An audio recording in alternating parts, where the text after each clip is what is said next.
Le réseau ferroviaire à grande vitesse français a plus de 40 ans. Les premiers TGV ont été mis en service en 1981 sur l'axe Paris-Lyon, sur le premier tronçon de la LGV, ligne à grande vitesse sud-est entre Verguigny et Satonécamp. Le second tronçon a ouvert en 1983 entre Verguigny et Comble-la-Ville. Sur cette ligne ouvrent deux nouvelles gares, Le Creusot TGV et Mâcon-Locher TGV. La LGV Atlantique ouvre elle aussi en deux temps. En 1989, le tronçon commun entre Paris-Montparnasse et Courtalin, ainsi que la branche vers Le Mans, et en 1990, la partie entre Courtalin et Tours. Deux gares TGV ouvrent sur cette ligne.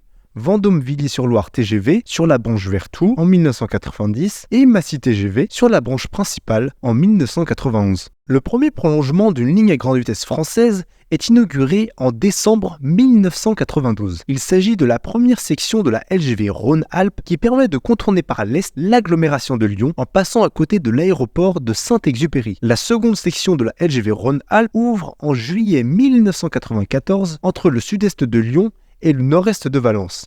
Lors de l'ouverture de ce second tronçon, une nouvelle gare adjacente à l'aéroport est mise en service, la gare de Lyon-Saint-Exupéry TGV.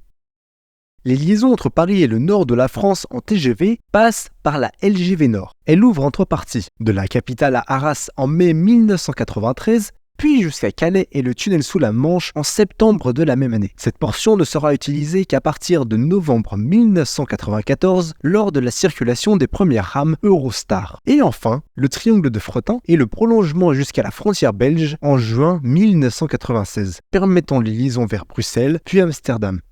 Sur cette ligne, trois nouvelles gares sont construites. TGV Haute-Picardie, Lille Europe et Calais-Fréthun.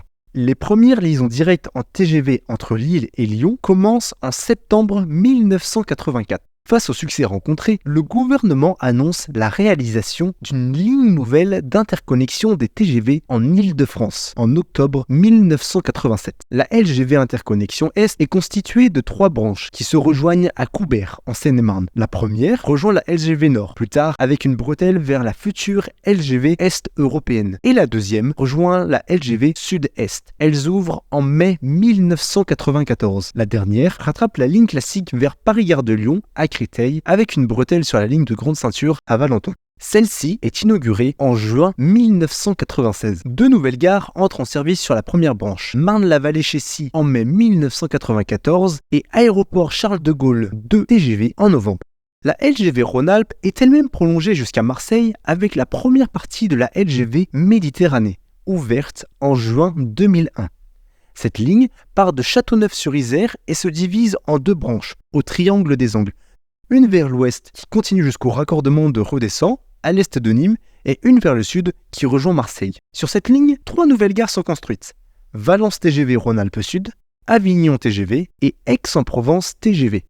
La deuxième partie de la LGV Méditerranée ouvre en juillet 2018, soit 17 ans plus tard, pour la circulation des TGV. Elle est aussi appelée contournement ferroviaire de Nîmes et de Montpellier. Elle prolonge la ligne jusqu'à Lattes, au sud de Montpellier. Cette voie ferrée dessert les gares nouvelles de Nîmes-Pont-du-Gard et Montpellier, sud de France. Les liaisons entre Paris et l'est de la France en TGV passent par la LGV Est européenne, qui relie Paris à Strasbourg. Elle ouvre en deux tronçons. Le premier, entre Vers-sur-Marne et Baudrecourt en juin 2007, et le deuxième, entre Baudrecourt et Vendenheim, qui ouvre complètement en décembre 2016. Les trois nouvelles gares TGV sont construites sur le premier tronçon, Champus TGV et Lorraine TGV. La deuxième ligne à grande vitesse transfrontalière est inaugurée en décembre 2010 entre Perpignan en France et Figueras en Espagne. Elle passe par le tunnel transfrontalier du Perthus. La première phase de la branche Est de la LGV Rhin-Rhône est mise en service en décembre 2011. Elle relie Dijon à Mulhouse en passant par les gares nouvelles de Belfort-Montbéliard TGV et Besançon-Franche-Comté TGV. Cette ligne fait partie d'un beaucoup plus grand projet encore non achevé. Deux prolongements de la LGV Atlantique sont mis en service le 2 juillet 2017. La LGV SEA, Sud-Europe Atlantique, et la LGV Bretagne, Pays de la Loire. La LGV SEA prolonge la LGV Atlantique après Tours jusqu'à Bordeaux, entre Chambray-les-Tours et Ambarès et La Grave. La LGV Bretagne-Pays de la Loire relie Le Mans à Rennes entre Conneré et Cesson-Sévigné. Au nord de Sablé-sur-Sarthe se situe le raccordement de Sablé qui permet les liaisons entre Nantes et le reste de la France en TGV.